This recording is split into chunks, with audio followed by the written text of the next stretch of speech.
Snow fell not like weather but like memory, soft, persistent, and without apology. It smoothed over the jagged wounds of the land, whispered across broken fences and brittle twigs, muffling the wild edges of the world.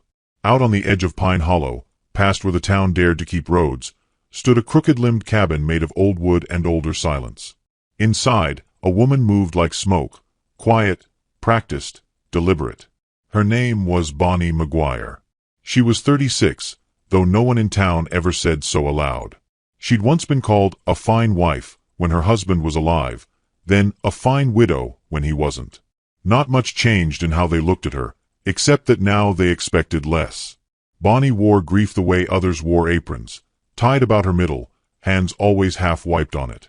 But hers wasn't the kind that wailed or drank or threw itself onto caskets. It was the kind that baked bread in the dark, mended sleeves that would never be worn again, and wrote thoughts in the margins of the newspaper long after the ink had dried. Her days were made of wood smoke and water hauling, of tending to a lean milk goat named Letty and brushing out the horse whose name she'd never changed from what her husband had given it, Marshall. She let the fire burn low sometimes just to see how long she could stand the cold. It was a cold day that changed things. A deep, devouring cold that cracked even the strongest pine bones. That morning, the wind had howled strange, not wild, not mournful, but warning.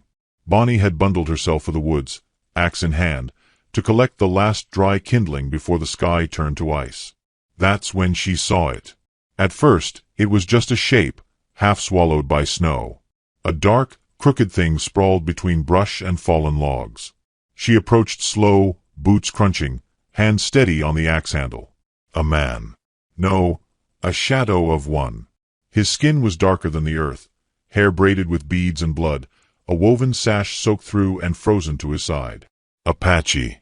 That word came into her head not as an accusation but as a whisper, shaped by the voices of town gossip and whispered fireside fear. He was dying. That much was clear. Snow had started to blanket his legs like a burial rite. His breath was shallow, fluttering in his throat like a moth caught in linen. She stood above him a long while, her own breath blooming into fog. The sensible thing, the safe thing, was to leave him. Let the land finish what it started. But Bonnie McGuire had never been much for what passed as sensible in Pine Hollow. She dropped the axe. It didn't feel like a decision, more like a moment she'd been walking toward for years. Getting him back to the cabin took half her strength and all her will. He was heavy with unconsciousness, dead weight that sagged and dragged. Her fingers screamed in the cold, knees bruised from kneeling, back wet with sweat that turned to frost. She whispered apologies to the woods, to her husband's ghost, to the future. Inside, she laid him by the fire, stripped the wet from his limbs, cleaned the wound at his side with hands that didn't shake until they were finished. His blood was darker than hers, richer somehow, like the earth after rain. She packed the wound with moss and cloth, whispered prayers she barely remembered how to say. He didn't wake. Not that night. Not the next. But he breathed. Bonnie slept in the rocking chair those days, keeping one eye on the man she did not know, her rifle close but her fear further. She left water by his side, changed his bandages, watched for signs that death had taken notice. And through it all, she said nothing. Not aloud. Not to him. The cabin took on a new shape, as all homes do when something fragile enters. Every sound became sharper. The creak of the rafters, the stir of the fire, the wind's mutterings through the shutters. The quiet was no longer empty. It held breath and hope and questions. On the fourth morning, his eyes opened. They were the color of dark smoke, watching her without flinching, though she saw confusion in them. She met his gaze with the steadiness of someone who had nothing left to barter but honesty. She did not smile. She did not look away. "You're safe," she said, her voice hoarse from disuse. "For now." He didn't speak. Not then. But his eyes lingered. Not on her face, on her hands, bandaged from cold and work. As if wondering what made her carry him from death's edge when others would have turned away. Bonnie did not ask his name. Names had power, and it felt too early for power between them. She thought instead about the day the town might come knocking, about what they would say, and how they would call her soft, foolish, even traitor. But none of that was now. Now was tea made from pine needles and thin broth from bones she'd meant to save. Now was the fire, and the man who didn't die. She found herself studying him when he slept. Not out of fear, that had eased, but out of something quieter, more curious. His face was weathered but not old. His hands, even in stillness, looked like they belonged to someone who knew the land better than maps ever could. He had a scar along his jaw, like a knife had once tried to steal his words. He healed slowly, ate little, watched the window more than he watched her. Days passed like smoke drifting up a chimney. One evening, as the light sank into blue, Bonnie sat beside the fire reading aloud from an old farming almanac. Not for him, not at first. Just to hear her own voice again, the way it filled the cracks in the silence. He listened. And she felt it, the shift. The moment when presence became companionship, when the lines between stranger and something else began to blur. He pointed at a word in the book once. A simple act, wordless. But it made her heart startle in her chest. It meant he understood. It meant he was choosing to stay present. That night, she left an extra blanket by his bedroll. She didn't say why. The wind outside howled again. Another storm was coming. She could feel it in her teeth, in the ache that lived in her bones since her husband died. Bonnie sat long that night, eyes closed, listening to the rhythm of his breathing mingled with the crackle of fire. It struck her, quietly, that for the first time in many winters, she wasn't alone. She didn't know what that meant. Not yet. But she didn't dread morning the way she used to. Out beyond the cabin, the snow fell in steady drifts, covering tracks and truths alike. The trees whispered to each other in a tongue too old for humans to hold. In Pine Hollow, no one knew what the widow had done. Not yet. But winter knows how to keep secrets, at least for a while. The days settled into rhythm, soft as breath, deliberate as snowfall. Inside the cabin, where once only grief lived, there now flickered a fragile and unspoken understanding. The man, still unnamed, though not unacknowledged, grew stronger in slow, steady inches. His fever had broken, though his wound remained a taut and aching thing. Bonnie, with sleeves always rolled, tended him with the same quiet persistence she gave to her woodpile or bread dough. She asked nothing of him, not even his name. It was not mercy she offered, not exactly. It was something slower, deeper. A waiting. He spoke no English. Or, if he did, he chose not to use it. Instead, he nodded when she passed him broth, held her gaze longer than required, listened as she read aloud from newspapers or yellowing herb journals. Their communication unfolded like the unfurling of cold hands beside a fire, gradual, unsure, then unmistakably warm. Sometimes he watched her work, eyes tracking the movement of her hands. She worked with grace forged by years of necessity.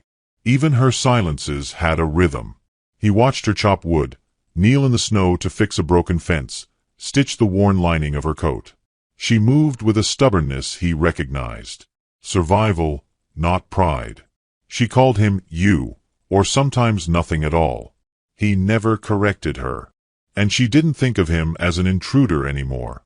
He'd become, somehow, part of the cabin's breath. An echo made flesh. She found herself making a second cup of tea without thinking. Found herself brushing snow from the windows so he could see the moonlight. One night, as dusk bruised the edges of the sky, she caught him standing barefoot by the door, staring at the trees. His hand touched the frame, not as if to leave but as if remembering something. She didn't speak. Only offered a blanket, which he took without thanks, but not without acknowledgement. He began to help in small ways. First, he pulled water from the well when her shoulder ached. Then he swept the cabin floor without being asked. She noticed, but said nothing. Gratitude, she had learned, was best shown in kind. They did not need words. Their silences stretched long but not lonely. When she read aloud, he would sometimes trace shapes in the air, sketching something only he could see. Once he pointed to a sketch she'd made in the dirt with her boot, a crooked pine tree, and nodded. She drew another beside it. He smiled, only a little, and it was the first time she realized how young he might be. Not a boy. Not a man worn by age either. somewhere in that middle space like her. Each night, they shared a fire and a roof and the invisible tether of two souls who had nowhere else to be. But Bonnie knew the world beyond their four walls would not be kind if it found him here. Her cabin was only a temporary shelter, never a refuge that could last. She knew the town would not understand. Pine Hollow was built on fences, wooden, spoken, unwritten. They had strict expectations for women, for grief, for strangers. Especially strangers with skin like his, with beads in his hair and silence as his first language. She remembered the stories her husband used to tell around the fire. Stories meant to stir fear. Of raids and horse thieves. Of Apache warriors who took what they wanted and left smoke behind. He'd puff out his chest when he told them, the other men nodding with the comfort of having something to fear more than themselves. Bonnie had nodded too, back then. Not because she believed it, but because disbelief didn't change the way men chose to live. But now, as she handed the man another cup of tea, her fingers brushing his, she felt the weight of those stories pressing against the truth she now lived with. This was no monster, no savage. He was a man who flinched when the wind howled and sat with quiet reverence before the fire. He never asked to stay, but he hadn't tried to leave. The snow outside piled high, walling them in with white silence. Time slowed, softened. The world became very small. Just two people, a hearth, and the tasks of each day. They shared food, heat, and the stillness of snow-covered evenings. She mended his shirt, found beads hidden in the hem that she left untouched. He patched her roof during a brief thaw, his hands sure, his movements reverent. One morning, she found him watching her feed Letty, the goat. He stood still, arms crossed, brow furrowed as if puzzling out something deeper than the task. She caught his eye and tilted her head toward the barn. "You ever keep goats?" she asked, already knowing he wouldn't answer. But his mouth curled at the corner, and he shook his head. Then pointed to the sky. She looked up. Gray clouds. Rolling. Storm again. He nodded. And in that moment, she understood they had come to an agreement, wordless and honest. He would not lie, and she would not demand. There was no need. The days ahead were colder. At night, the wind groaned through the eaves like a mourning voice.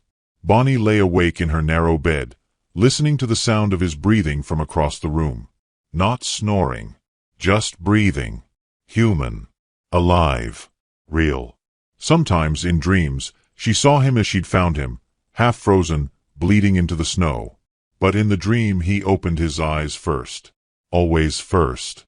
And he looked at her not with fear or pleading, but with recognition, as if he had been waiting for her all along. She woke from those dreams not afraid, but hollowed out. Like the dream had pulled something from her chest and left a little light behind. One night, after a long silence broken only by the hiss of the fire, he spoke. His voice was quiet, the vowels rounded and slow. Why? She looked up from her sewing. She knew what he meant. Why had she helped him? Why had she not turned away?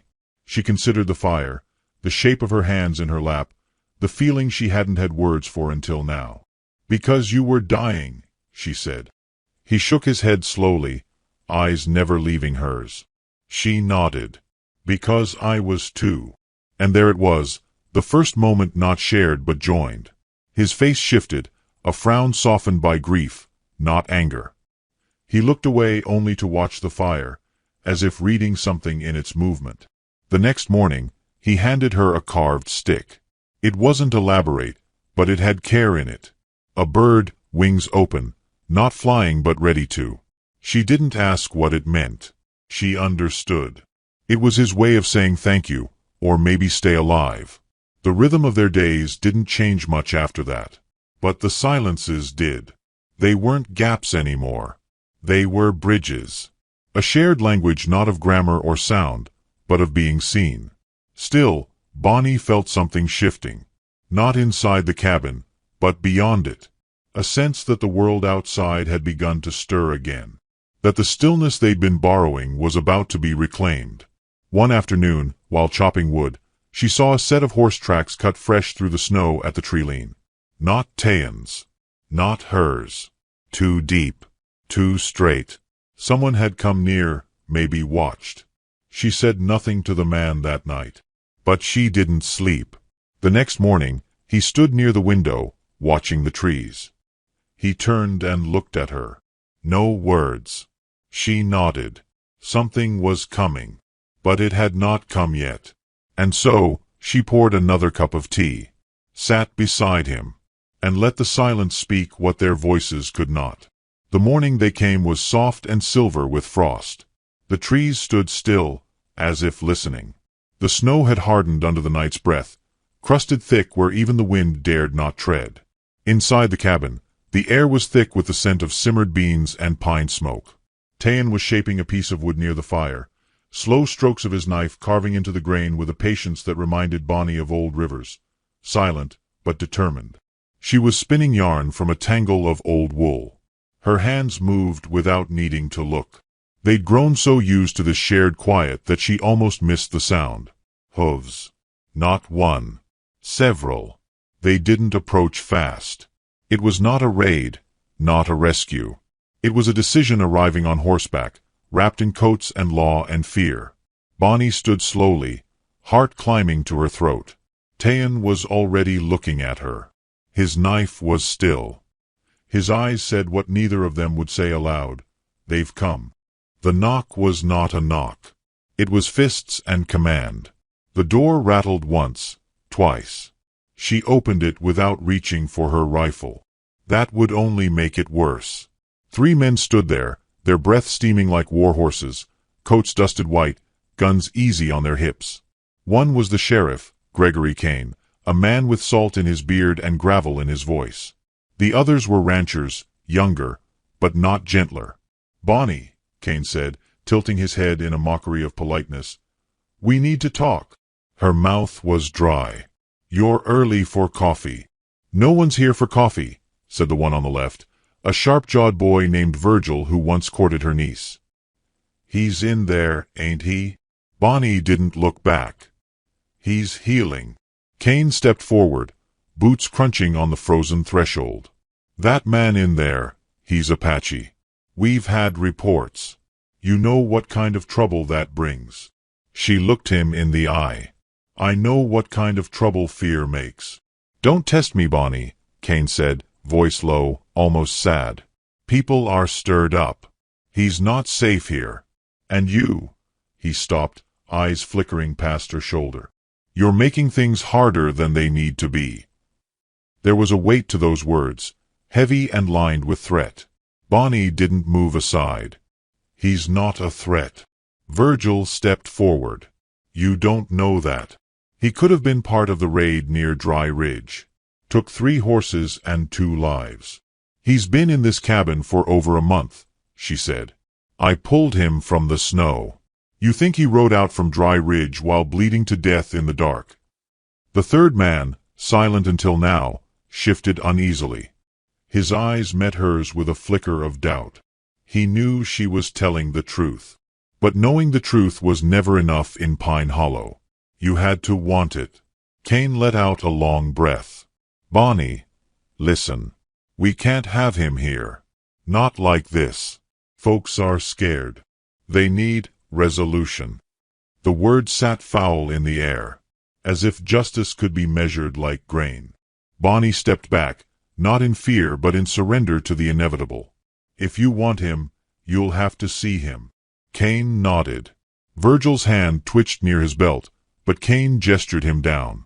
"Easy. Just a look." They entered with their boots still muddy. Tayan stood at the hearth, not holding a weapon, not speaking, just watching. The sheriff looked at him, long and careful. Tayan didn't flinch. His face was stone, but his eyes were not. They held calm, and something deeper, contempt maybe, or grief, or the exhaustion of being judged by the shape of his skin. "He doesn't look much like a threat," the quiet man murmured. Virgil snorted. "Give him a rifle, see how fast that changes." Tayan said nothing. Bonnie stepped closer to him, placing herself between the fire and the men.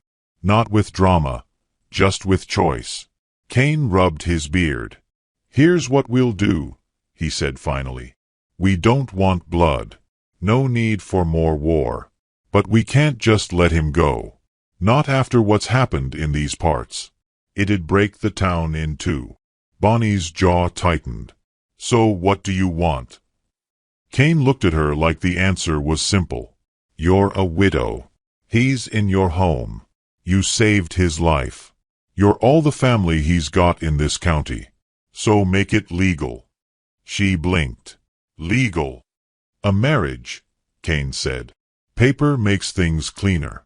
If he's your husband, he's one of us. That's how we keep the peace. Virgil laughed, a sharp, mean sound. That's rich. Make her marry the savage. Cain shot him a glare, but the damage was done. The room turned colder. Bonnie looked at Tayan. His face had not changed, but something in him had gone very still. He was hearing the words, understanding enough. She whispered, "They'll kill you if I say no." He nodded once. Not to agree. To accept. She looked back at Cain. You can draw up the papers. The next 2 hours passed like days. They brought the town clerk. They brought a preacher. They did not bring celebration, nor smiles. Just ink and obligation and a room full of eyes that did not see them, only what they wanted to believe. The wedding was performed in the cabin. Bonnie wore her boots, the hem of her dress smudged with ash. Tayan wore the same clothes he had almost died in. There were no vows, no exchange of rings. Just signatures. The clerk scrawled their names, misspelling Tayan's with something closer to Thomas, and no one corrected it. When the preacher said, "Amen," Bonnie didn't feel married. She felt claimed. She felt like land, like cattle, like something bartered. Tayan stood beside her, a statue carved from dignity and silence. Cain clapped him on the shoulder. "Welcome to Pine Hollow." Then they left. All of them. The door shut with a finality that echoed too loud. For a long while, neither of them moved. Bonnie finally turned to him. "I didn't want that," she said softly. "I wanted you to live." He nodded, then sat by the fire. The carving knife returned to his hand. His fingers worked wood into shape. She watched him, the way his shoulders curved inward slightly, as if the weight of survival was heavier than death had been. The sun had dipped low. The cabin, quiet again, now held a different silence, thicker, more complicated. Not peace. Not even truce. Just endurance. She sat across from him, her hands clasped in her lap. The paper with their names on it sat on the table like a verdict. But she did not look at it. She looked at Tayan. He looked back. And for the first time, she saw something not just behind his eyes, but rising toward them. Not gratitude. Not warmth. Something harder. Like resolve. Bonnie reached forward and picked up the carved bird he'd been working on. The wings were just beginning to take shape. "Finish it," she said. He took it from her, slowly. Outside, the wind began to shift. The storm that had loomed for weeks was moving off. But the sky remained gray. Inside, they stayed seated, still as the mountains, waiting for the next truth to come. The papers made it real for the town, but not for them. Inside the cabin, where the fire still whispered and snow still held to the windows like lace, nothing had shifted except the weight of what had been taken from choice and turned into decree.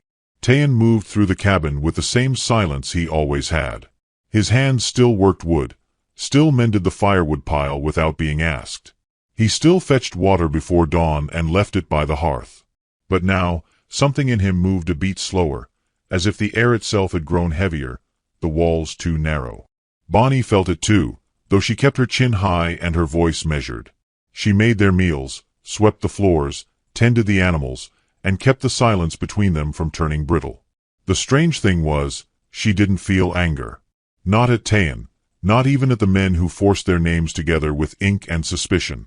What she felt was stranger than anger. It was hunger. A hunger to know who he was beyond what they'd made him. One morning, before the fire caught, she found him sitting outside on the steps, his breath rising in clouds. The snow had melted just enough to reveal patches of brown earth beneath the pines. He didn't turn when she stepped beside him, didn't speak, but she could feel the shape of his thoughts in the cold. "Do you want to leave?" she asked softly. His gaze didn't shift. Yes. There was no apology in it, no shame, just truth. She nodded. "I wouldn't stop you. I know."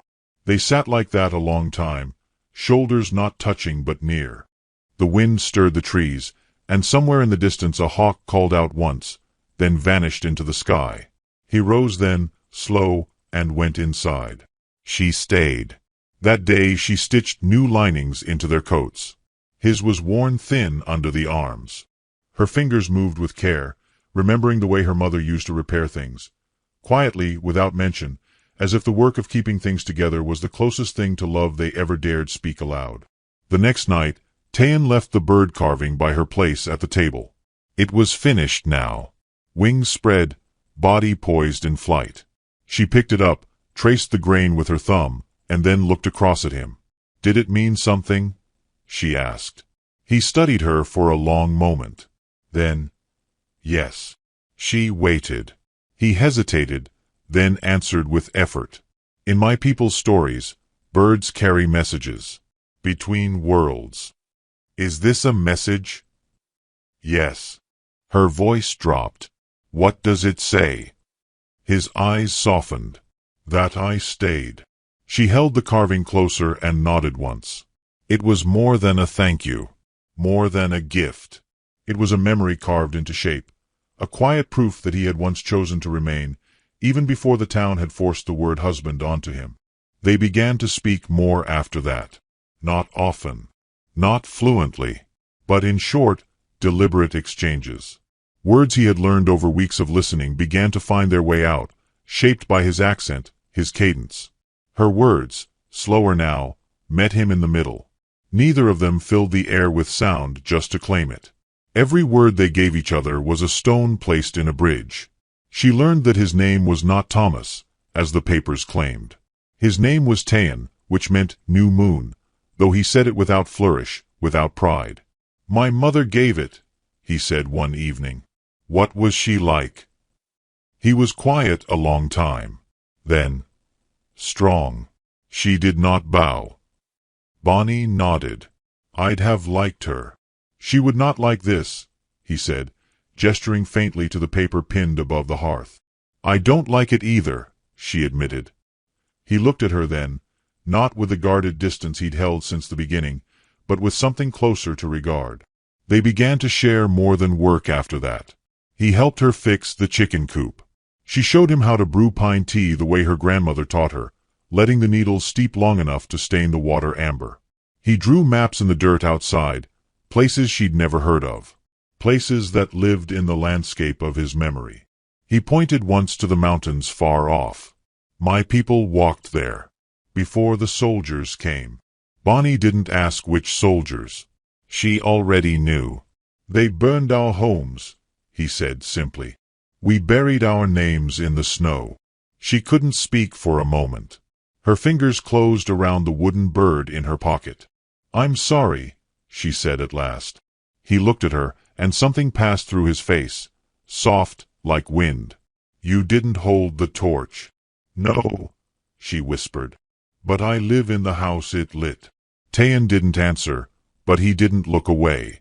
In the weeks that followed, a kind of tenderness bloomed, not fast, not bright, but persistent. Like moss in shadow.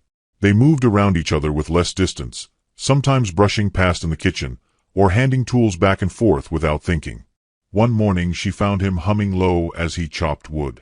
It wasn't a song she knew, but it calmed her. She began to hum it later when she washed dishes. He noticed, smiled faintly, but said nothing. The town kept its distance, but not its whispers. Supplies came with tight-lipped glances. The preacher's wife no longer waved. Bonnie didn't mind.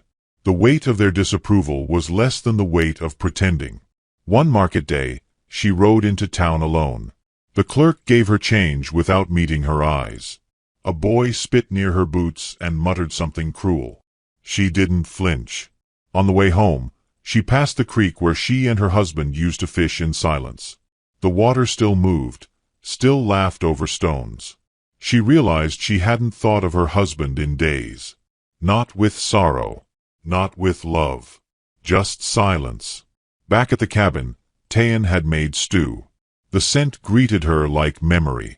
He had even split the last of the dried herbs into the pot. She sat beside him and ate without speaking. When the bowl was empty, she said, "Thank you." He nodded. "You came back. I said I would. I know." She reached across the table, laid her fingers over his, not fully grasping, just touching. "Do you ever wish it had gone differently?" she asked. His thumb moved slightly beneath hers. "Sometimes." She waited. But not every day. That night, as the fire cracked and the snow fell gently, Bonnie reached for his hand again. This time, he held it.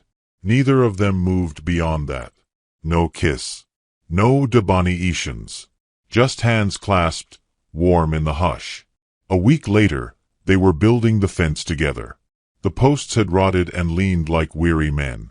She held them straight as he hammered. At one point, she lost balance and fell into him. He caught her. Their eyes met, close enough to feel each other's breath. He did not kiss her. But he didn't move away. They finished the fence in silence. That evening, she found an old tin box and filled it with seeds, one she'd been saving for spring, even though she hadn't planned to plant them. She handed the box to Tayan. "For the garden," she said.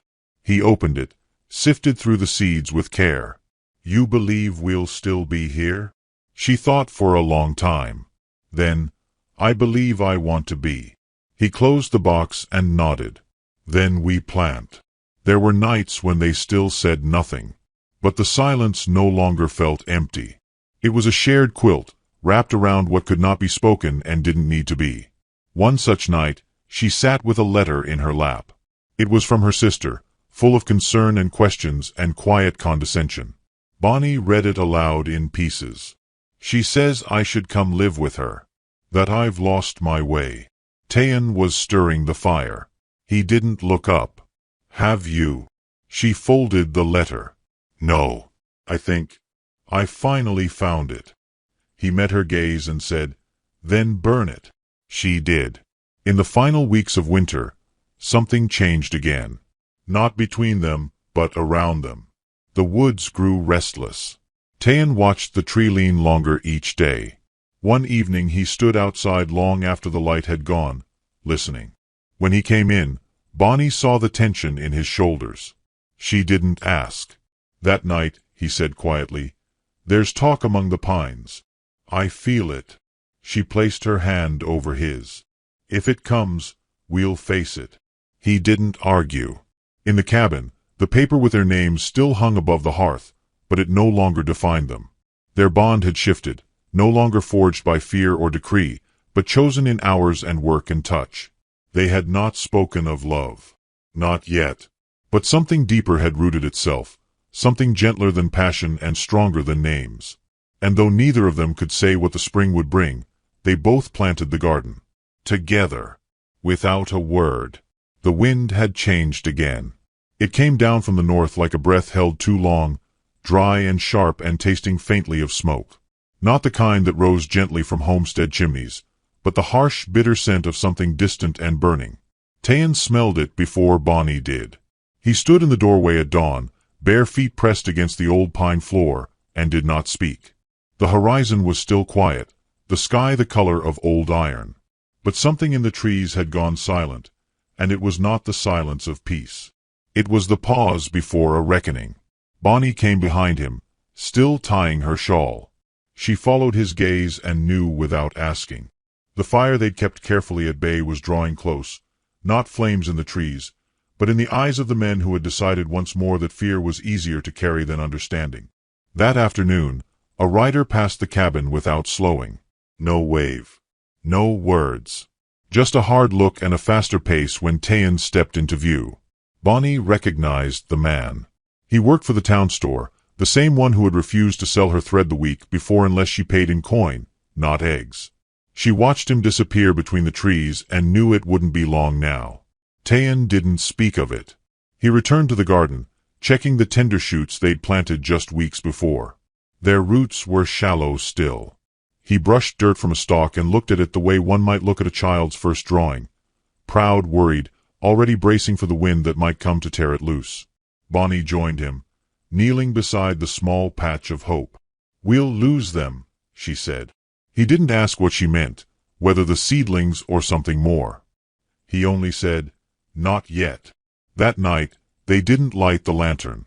They sat in near darkness, the fire banked low. The carved bird rested on the mantel, watching them.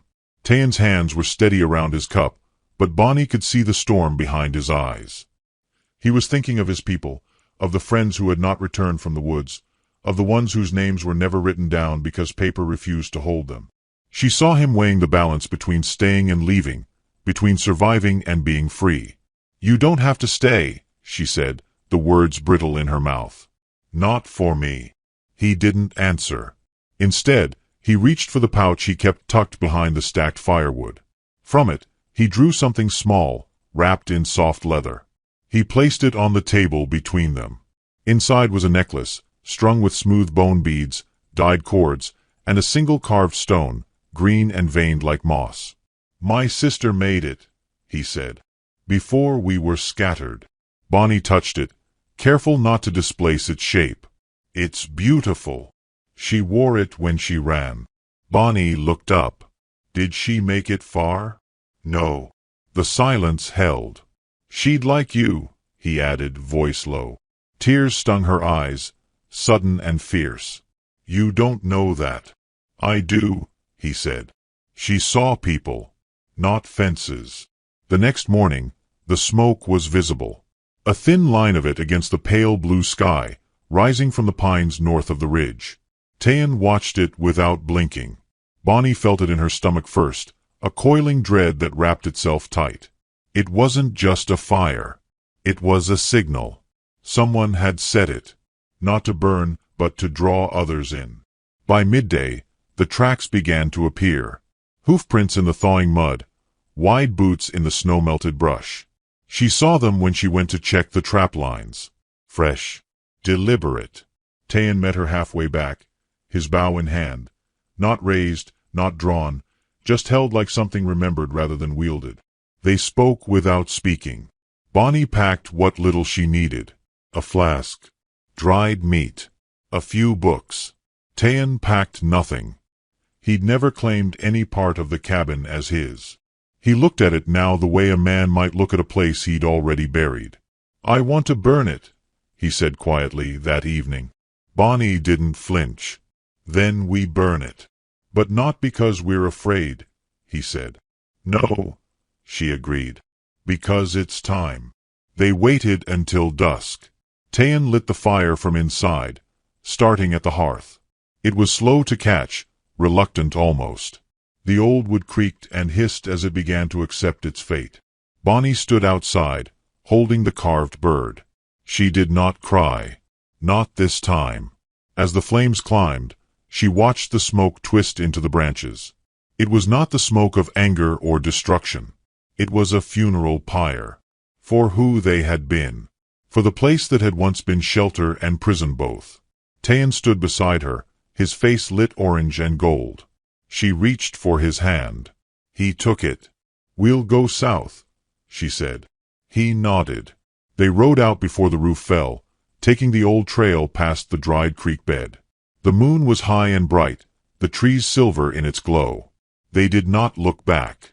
But the world wasn't ready to let them leave quietly.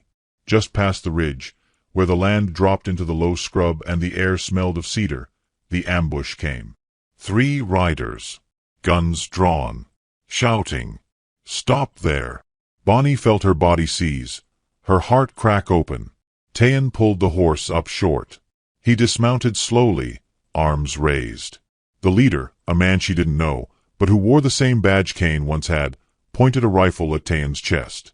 "You're harboring a fugitive." Bonnie dismounted too, stepping forward. "He's not a fugitive. He's Apache. And he's my husband." That gave them pause, but not enough. "He's under suspicion for an attack on a supply train. Witnesses claim they saw him." "That's not possible," Bonnie said, voice flat. He's been with me. One of the men laughed. That's what you'd say, isn't it? Tayan said nothing. Then, suddenly, he stepped forward, out of reach of her grasp. Let her go, he said. You don't speak for her, the leader snapped. I speak to protect her, Tayan said. You want blood. I'm giving you a target, not her. No, Bonnie said, stepping beside him. We stand together. The leader lifted his rifle. It happened fast, too fast to stop. A shot, then another. But not at Tayan. Bonnie stumbled. For a second, everything was still. Then Tayan caught her in his arms, lowering her gently to the ground. Her side was wet. Not fatal, but bleeding fast. She blinked up at him, dazed. I'm all right, she whispered. Stay. The men were shouting now, arguing. One of them had fired without command. Tayan rose slowly, cradling her head in the crook of his coat, then turned to face them. She is not your enemy, he said. Neither am I. He lifted his hands again. The tension in the clearing cracked open. The second rider, younger, dismounted. He stepped forward, rifle lowered. This ain't justice, he said. She's bleeding. This ain't right. The leader hesitated. The spell broke. We're done here, the young man said. The others, unsure now, followed him back. They left. Just like that. Tayan fell to his knees beside Bonnie, tore strips from his cloak, pressed them to the wound. You didn't have to, she whispered. I did. Later, she would not remember the ride south, only the warmth of his arms, the murmur of his voice, the steadiness of his breath. They found shelter in a hidden hollow, where the wind spoke a different language and no one looked for names. Tayan cared for her there, building fires from damp wood, boiling roots, changing her dressings. She healed. In time, she walked again. In time, they planted seeds in soil that had never known violence. They lived without names, without papers, without the weight of any past but their own choosing. Some nights, they sat by the fire and spoke softly of things once feared. Bonnie would trace the scar by her ribs and say, "It was worth it." Tayan would place her hand over his heart and say, "So was you." And if travelers passed through, they never asked questions. But some, those with eyes shaped by sorrow, would pause and listen to the wind in the trees. They'd hear the fire crackle. They'd notice the carved bird hanging above the hearth. And they'd know. They'd know that somewhere out in the wide and wild west, two souls had once refused to be separated. Not by bullets, not by borders, not even by silence. And that they had chosen each other again and again, until the world ran out of reasons to say no.